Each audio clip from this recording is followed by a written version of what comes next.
या महायुतीच्या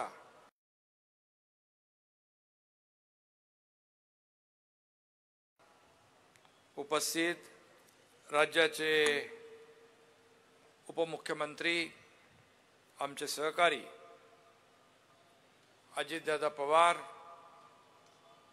चंद्रकांतदादा पाटील मगाशी भाषण करून गेलेत, विजय बापू शिवतारे, आपले माजी मंत्री दिगंबर दुर्गाडे, अशोक टेकावडे, रुपालीताई चाकणकर, ज्योतिताई वाघमारे, ममताताई लांडे, प्रदीप गारडकर, वासुदेव काळे, बाबाराजे जाधव, शरद सोनावणे, रमेश कोंडे, नाना भानगिरे, किरण साळवी, सचिन खरात, जालंधर कामटे, दिलीप यादव, गणेश डोरे, मोठं व्यासपीठ आहे आपलं, त्यामुळे सर्व मान्यवर आणि पुरंदरमधील सर्व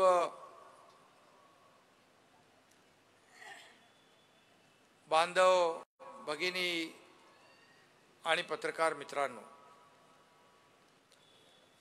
खरं म्हणजे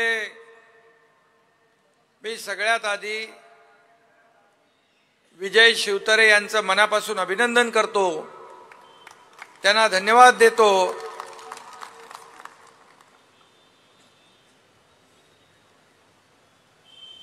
सगळ्या टीव्हीवर चॅनलवर रोज विजय शिवतारे दिसायचे आणि मला फोन यायचे, अरे साहेब काय ते सांगा त्यांना. कारण महायुती आपण म्हणून निवडणूक लढवतोय. महायुतीमध्ये ही आपली निवडणूक जी आहे, हे एक एक मतदारसंघ आपल्याला जिंकायचं आहे. मोदी साहेबांना तिसऱ्यांदा प्रधानमंत्री करायचं आहे. ही निवडणूक, ही वैयक्तिक निवडणूक, ही वैयक्तिक लढाई नाही, ही विचाराची लढाई आहे, ही विकासाची लढाई आहे, ही परिवारवादाची लढाई नाही. आणि म्हणून ही विकासाची लढाई, या देशाला पुढे नेण्याची लढाई आणि या देशाला महासत्तेकडे घेऊन जाणारे आदरणीय प्रधानमंत्री महोदय यांना तिसऱ्यांदा प्रधानमंत्री बनवण्याची ही निवडणूक आहे.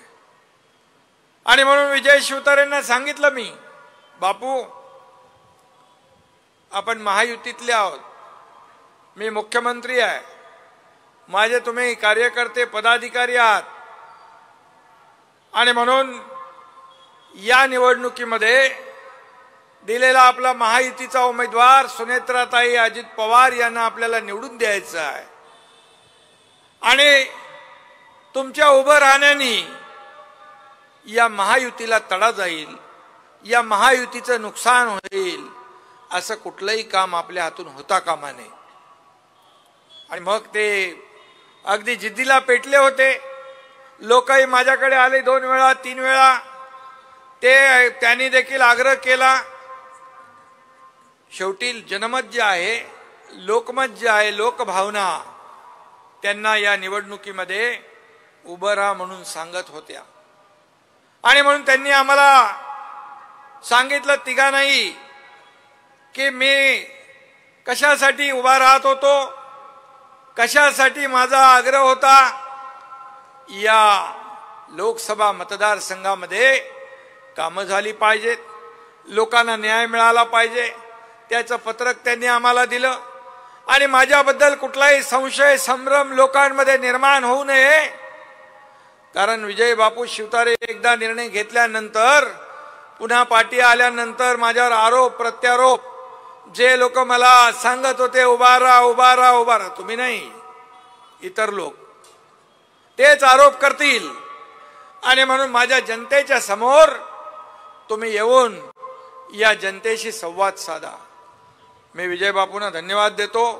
या निमित्ताने तुमच्या सगळ्यांचं दर्शन मला झालं, तुमच्याशी मला बोलता आलं आणि या ठिकाणी आज एवढ्या मोठ्या संख्येने आपण उपस्थित झालात. खरं म्हणजे दादा ही टर्निंग पॉइंटची सभा आहे आपली. या मतदारसंघामध्ये विजयावर शिक्कामोर्तब या सभेने आज केलेला आहे.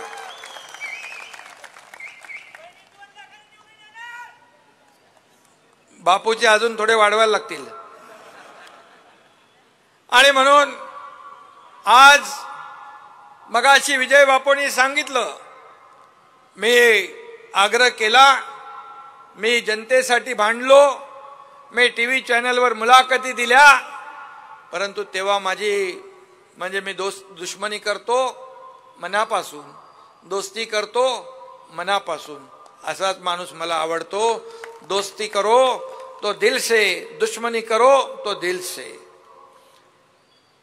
आणि एकदा शब्द दिल्यानंतर तो शब्द मागे फिरवण्याचं काम आपल्याकडे नसतं. आणि म्हणून बापूंनी मला शब्द दिला. बापूंना कोणी फोन केला, बरेच लोक त्यांना सांगत होते, मलाही ते फोन करत होते, आम्ही विजय बापूला समजावतो. विजय बापू, आता मी त्यांना सांगितलेलं आहे आणि नक्की विजय बापू एक शिस्तीचा शिवसैनिक आहे, बाळासाहेबांच्या विचारांचा शिवसैनिक आहे. आणि म्हणून आपण जे सरकार बनवलंय, हे सरकार बाळासाहेबांच्या विचारांचं सरकार, आज गोरगरिबांच्या मनातलं सरकार. मगाशी अजितदादांनी सांगितलं काय निर्णय आम्ही घेतले. सर्वसामान्य माणसाचे हिताचे जेव्हा निर्णय आमच्या कॅबिनेटमध्ये येतात, एखादी प्रस्ताव फाईल येते, एकाही क्षणाचा विलंब हा मुख्यमंत्री लावत नाही, तात्काळ सही करून मोकळा होतो. अशा प्रकारचं विकासाचं काम, विकासाचं पर्व, विकासाची गंगा या राज्यामध्ये आपण आणली. मगाशी दादांनी सांगितलं की 2.5 वर्षात मागच्या मी सरकारमध्ये होतो त्यावेळेस कोविड कोविड कोविड करून सगळं बंद होतं. सुरुवात झालेले प्रकल्प बंद केले होते. एकदम नैराश्याचं वातावरण होतं. सण उत्सव सगळे परंपरा बंद होत्या. जसं आपलं 2.5 वर्षापूर्वी सरकार आल्यानंतर सगळ्या बंद्या आपण उठवल्या. एक आनंदाचं वातावरण. शेवटी आपला महाराष्ट्र एक संस्कृती आहे, महाराष्ट्राची एक संस्कृती आहे, महाराष्ट्राची एक परंपरा आहे. सण उत्सव साजरे करणं हे आपल्या महाराष्ट्राचं एक कल्चर आहे.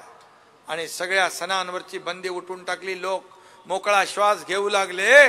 त्यावेळी मला आठवतंय गणपती, नवरात्रोत्सव, गोविंदा सगळं धूम धडाक्यात सगळीकडे सुरू झालं.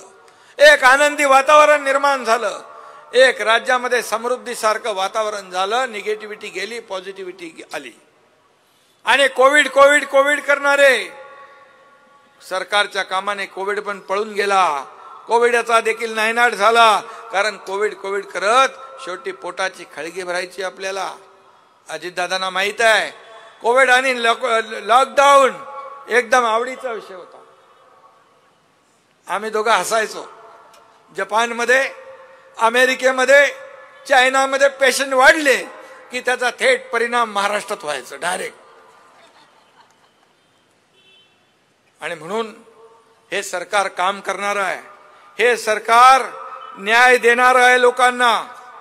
आणि म्हणून गेल्या 1.5-2 वर्षामध्ये अनेक निर्णय घेतले. शेतकऱ्यांसाठी 6,000 रुपये केंद्राचे मोदी साहेबांचे होते, त्यात आणखी आपण 6,000 रुपये टाकले आणि 12,000 रुपये आता शेतकऱ्यांच्या खात्यात दरवर्षी जाणार. 1 रुपयामध्ये पीक विमा योजना असेल, त्याचा प्रीमियम आपण भरतो. हे राज्य पहिलं राज्य देशातलं आहे. त्याचबरोबर शेतकऱ्यांना इतर सुविधा ज्या आहेत, अवकाळी, अतिवृष्टी, गारपीट जेव्हा होते, सगळे नियम NDRF सगळे नियम आम्ही बदलून टाकले. 2 हेक्टरचं 3 हेक्टर केलं. सततच्या पावसाचं नुकसान धरलं जात नव्हतं, तेही धरलं जाऊ लागलं. असं एकंदर शेतकऱ्यांना आम्ही 1.5-2 वर्षामध्ये, विरोधक म्हणतात काय दिलं काय दिलं, तर या सरकारने 45,000 कोटी रुपये या 1.5-2 वर्षामध्ये शेतकऱ्यांना वेगवेगळ्या माध्यमातून देण्याचा निर्णय घेतला. माझ्या महिला भगिनी इकडे आहेत. महिला सक्षमीकरणाचा निर्णय आपण घेतला.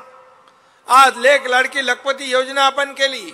महिला बचत गटाला सक्षम करण्याचा निर्णय घेतला. एसटी मध्ये 50% सवलत दिली. आता एसटीत प्रवास करतात ना माता भगिनी आमच्या, 50% आपल्या पतिदेवाला सांगतात, आपल्या मालकाला सांगतात मी बाजारहाट करून येते जाऊन अर्ध्या तिकिटामध्ये. आणि आपल्याला अर्ध तिकीट केलं तरी एसटी जी आहे ना, ती एसटी आता फायद्यात चालू लागली. कारण महिलांसाठी आम्ही ती योजना केली. महिला ज्याच्या पाठी उभ्या राहतात त्याचा नेहमी जय जयकार होत असतो. आणि स्त्री शक्ती सक्षमीकरण आज आपण मोठ्या प्रमाणावर बचत गट सक्षम करतो.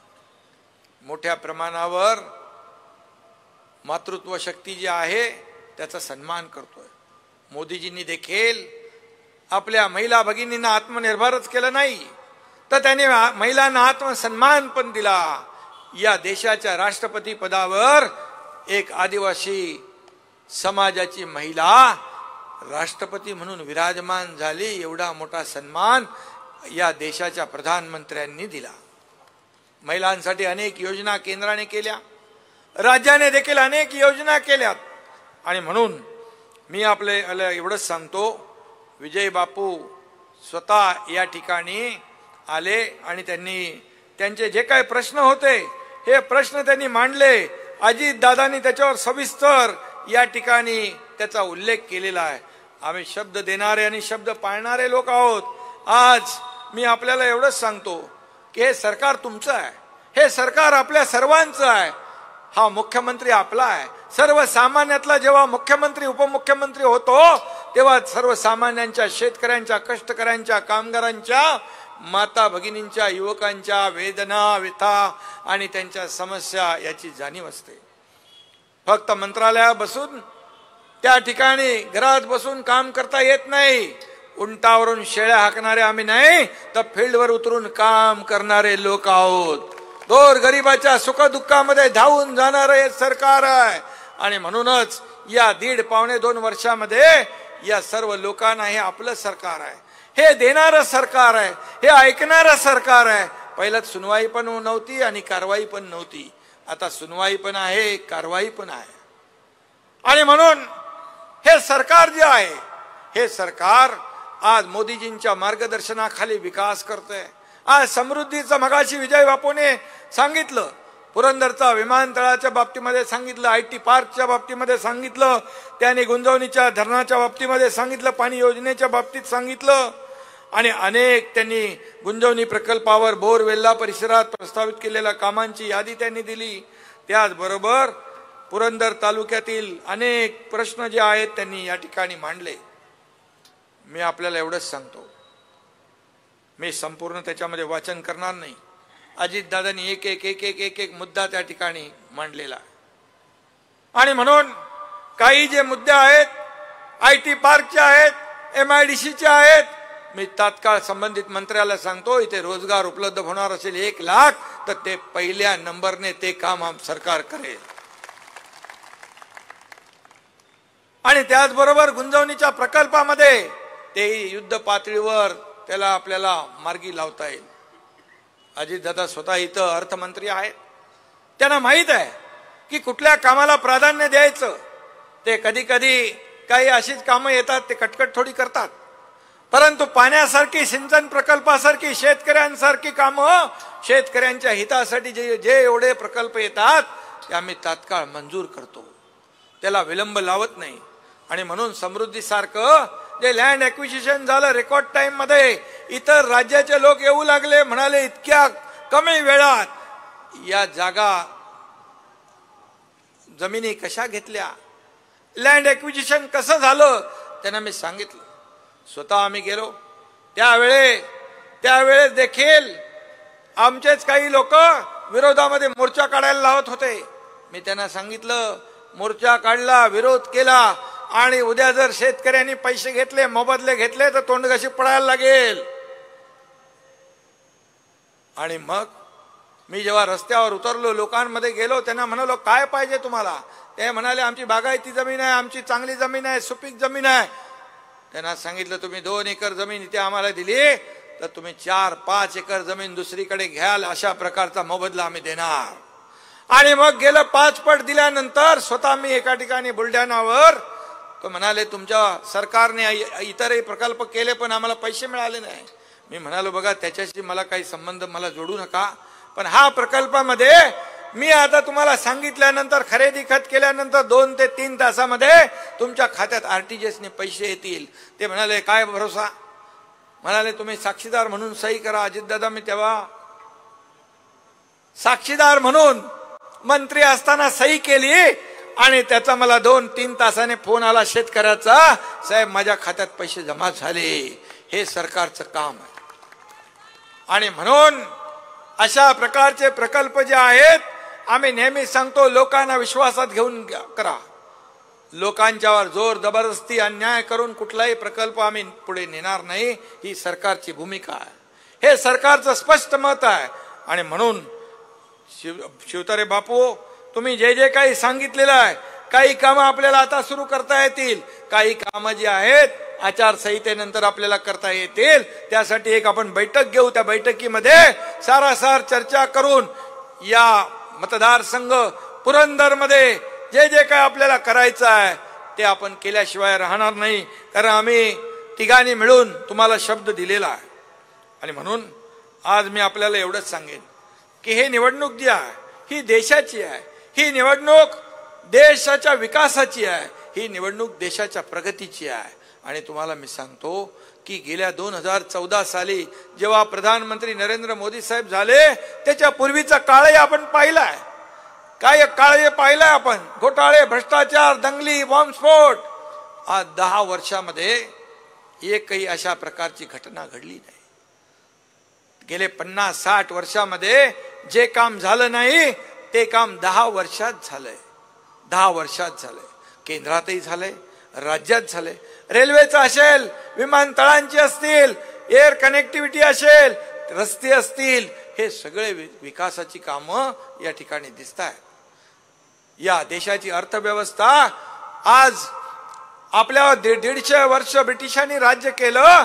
मोदी साहेबांनी त्यांनाही मागे टाकलं. 10व्या 11व्या नंबर 5व्या नंबरवर अर्थव्यवस्था आणली. आज त्यांनी निर्धार केलाय 3ऱ्या नंबरवर आणणं. $5 ट्रिलियन इकॉनॉमी करणं. त्याच्यामध्ये आपलाही वाटा $1 ट्रिलियन आहे. आपलंही महाराष्ट्राचं योगदान त्याच्यामध्ये राहणार आहे. आणि म्हणूनच ही निवडणूक ही वैयक्तिक नाही, ही विकासाची आहे. मगाशी जेजुरीला देखील दादांनी सांगितलं की या ठिकाणी पैसे कमी पडणार नाही. दादा, या 15 वर्षामध्ये या मतदारसंघाचा मला विजय बापू सांगत होते, खेळ खंडोबा झाला. एकही काम झालं नाही. फक्त बोलून भाषण करून होत नाही, तर प्रत्यक्ष कृती करावी लागते. लोकांना काय हवं नको ते पाहावं लागतं. ते म्हणाले इथं खेळ खंडोबा झाला. आता जेजुरीला तुम्ही पैसे दिलेत, आता खंडोबाचा आशीर्वाद सुनेत्राताईच्या पाठीशी खंबीरपणे आहे. त्यामुळे आपला विजय पक्का आहे.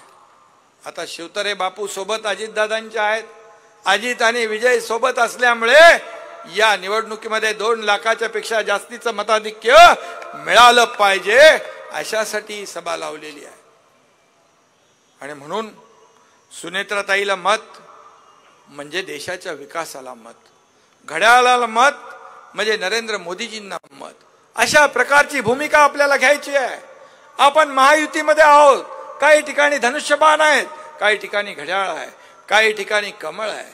आपल्याला वाटेल कसं बटन दाबू, पण हे बटन दाबावंच लागेल. कारण तुम्ही दाबलेलं बटन, त्यातून मिळालेलं मत हे मोदीजींना मिळणार आहे, देशाच्या प्रगतीला मिळणार आहे, देशाच्या विकासाला मिळणार आहे.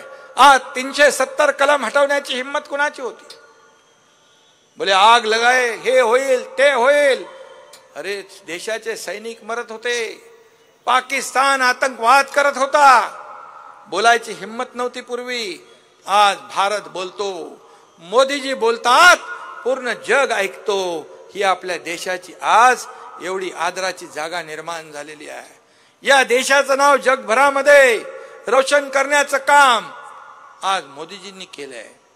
आणि म्हणून हे प्रत्येक मतदारसंघ 48 मतदारसंघ आपल्याला महत्वाचे आहेत. आणि म्हणून अजितदादा आज या ठिकाणी गेल्या अनेक वर्ष काम करतायत. 25-30 वर्ष काम करतायत.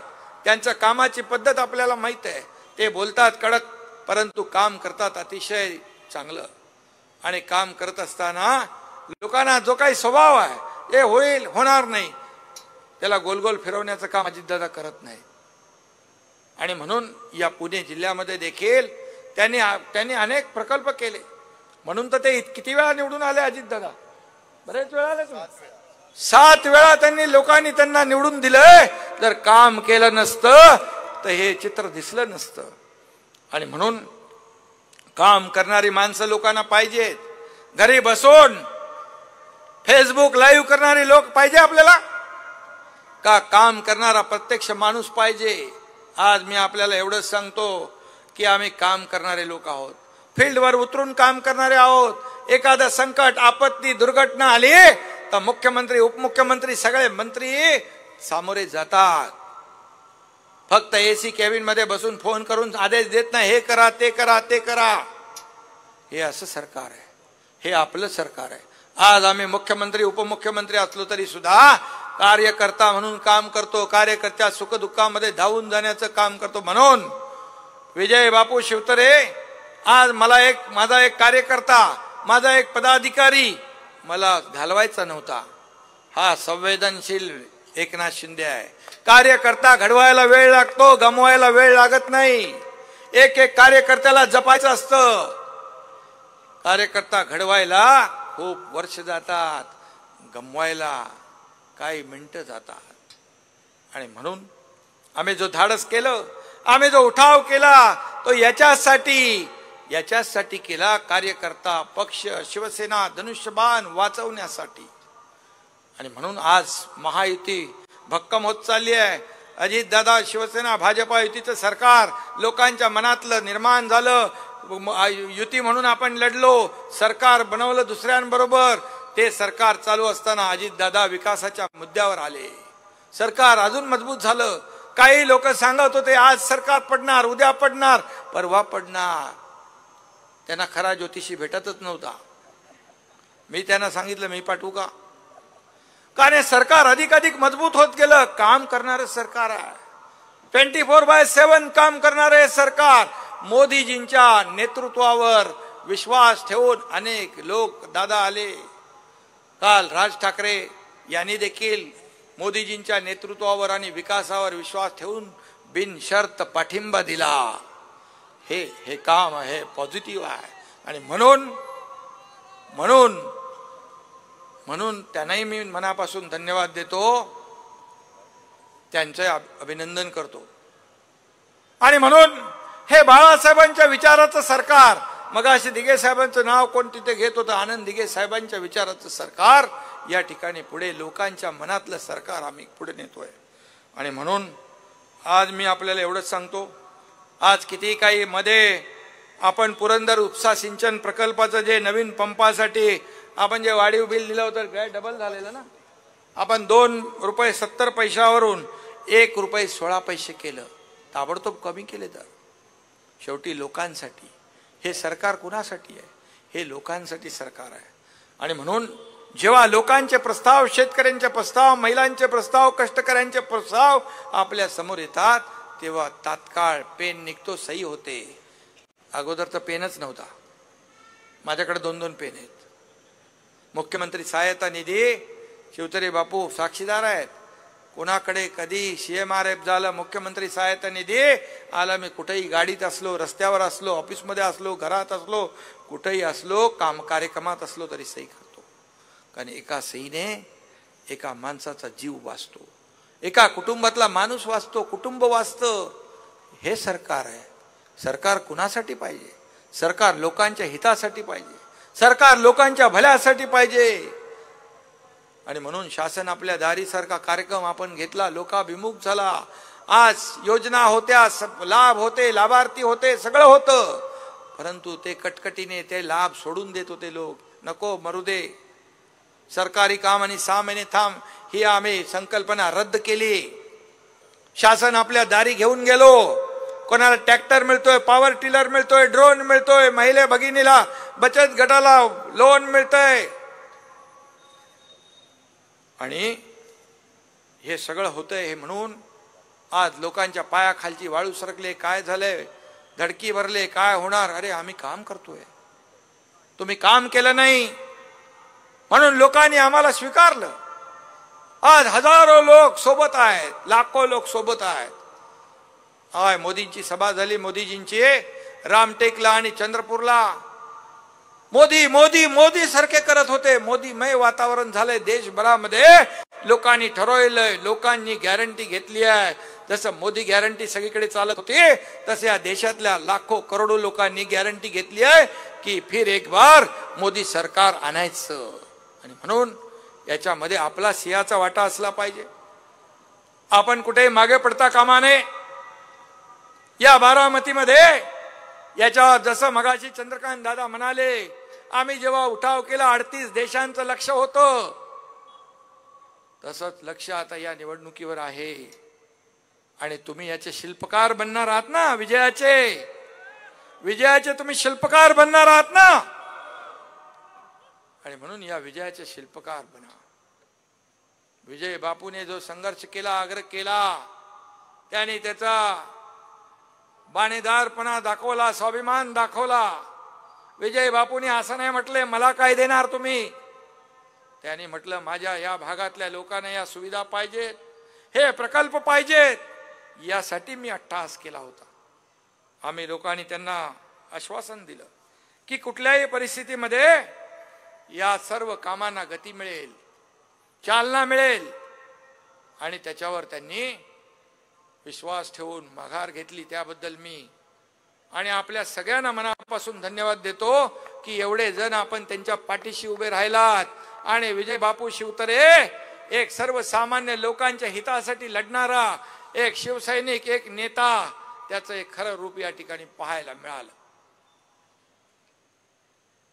मगाशी दुष्काळाच्या वरचा विषय काही पत्रकार मांडत होते. आम्ही बोललो निवडणुका येतात जातात, पण जिथे दुष्काळ आहे, पाणी टंचाई आहे, चारा टंचाई, रोजगार हमीची कामं आहेत, ते सगळ्या देण्याच्या सूचना आम्ही दिलेल्या आहेत. शेतकऱ्याला वाऱ्यावर कधी सरकारने सोडलं नाही, सोडणार नाही. या राज्यामध्ये निवडणुकांचे कामं सुरू असली तरी सुद्धा या ठिकाणी बिलकुल शेतकऱ्यांना ज्या ज्या सुविधा पाहिजे, पाणी टंचाई असेल, टँकर असतील, चारा असेल, त्या ठिकाणी रोजगार हमीची कामं असतील, हे सगळी व्यवस्थित चालू राहिली पाहिजे, अशा प्रकारच्या सूचना अधिकाऱ्यांना आहेत. आणि म्हणून आज मी एवढंच सांगतो की ही तर कामं होतीलच, परंतु पुढचा आम्ही तिघही होतो, तिघांनी शब्द दिलाय, पुढचा पुरंदरचा किल्लेदार हा विजय बापू शिवतारे असतील.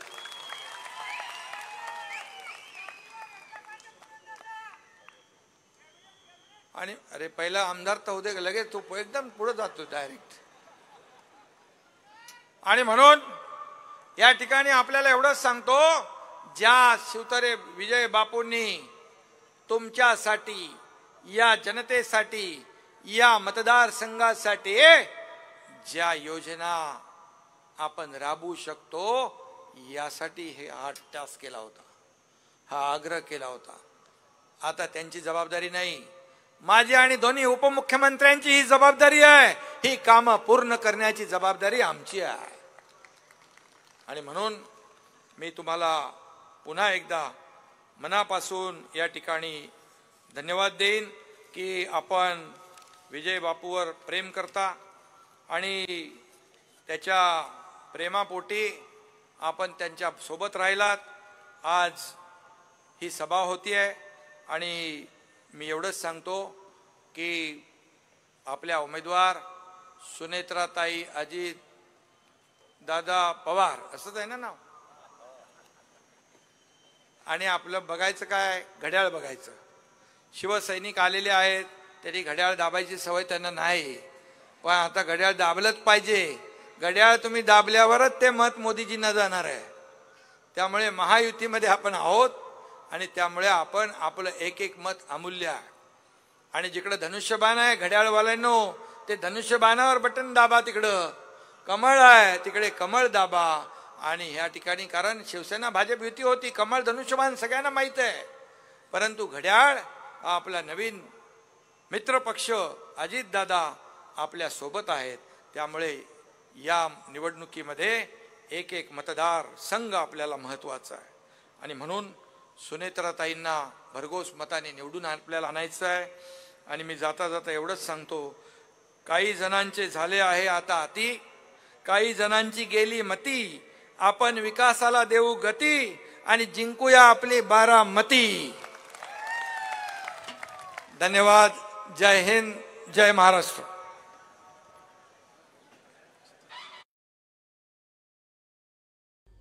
आमची व्हिडिओ बातमी आवडल्यास लाईक, शेअर आणि समांतर चॅनलला सबस्क्राईब करायला विसरू नका.